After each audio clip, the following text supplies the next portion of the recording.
하나의 존재는 그 이전에 존재하는 무의 세계에서 천지인의 세 요소가 유기체적인 결합을 통해서 만들어진다고 했습니다. 그러면 그 천지인 각각도 그 시점에서는 하나의 존재였을 것입니다. 그렇다면 그 각각도 또한 천지인의 세 가지 구조를 지닐 것입니다. 이렇듯 생각해 보면 무의 세계라는 것은 결국 각 존재들의 계층적 구조로 이루어진다고 보겠습니다. 그렇다면 무의 세계뿐만 아니라 그 존재 밖에 존재하는 미래의 세계도 또한 이런 각 존재들의 계층적 구조를 지닐 것입니다. 그러면 한 존재가 있으려면은 있다 없다라는 그런 유무적인 관점에서 보면 존재가 있으려면은 이렇듯 과거의 역사의 세계와 미래의 가능성을 지닌 존재들 간의 어떤 연결고리를 가지는 계층적인 구조를 지니는 하나의 틀 속에서 존재한다고 보겠죠. 그러면 하나의 존재가 있으려면은 이런 전체적인 틀 속에서 있어야 된다. 그런 결론이 내려집니다.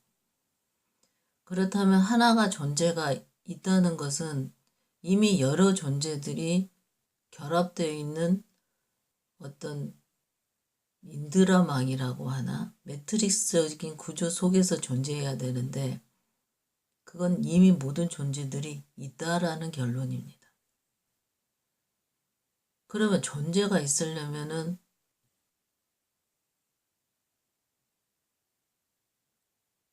이미 다른 존재도 있다라는 결론인데 그러면은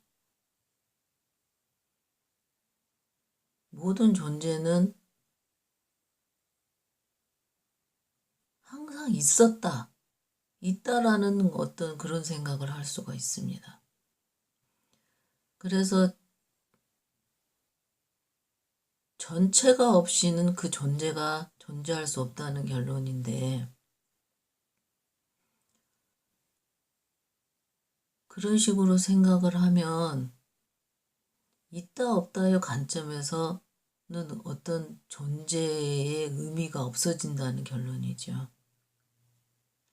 항상 있어 온 건데 있고 없음을 말할 필요가 있겠나. 존재의 있음의 시작을 말할 필요가 있겠나.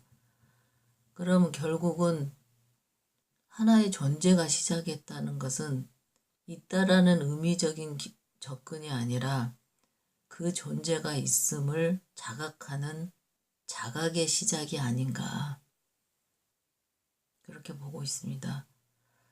그리고 우리가 한 점의 위치를 파악할 때는 세 가지 좌표가 필요하듯이 그 존재의 세 가지 좌표에 해당되는 게 아마 천지인 세 요소라고 생각합니다. 즉, 세 좌표가 하나의 위치를 정하듯 존재의 위치, 즉 존재의 위치라는 결국 그 존재의 역량의 문제겠지요. 그 존재의 역량을 파악하는 게 천지인 세 요소고 그러면 결국 뭔가가 시작했다는 것은 있다 없다의 개념이 아니라 자각의 인식의 시작이다. 그 존재가 있음을 자각하는 시작이다. 그렇게 볼 수 있겠습니다.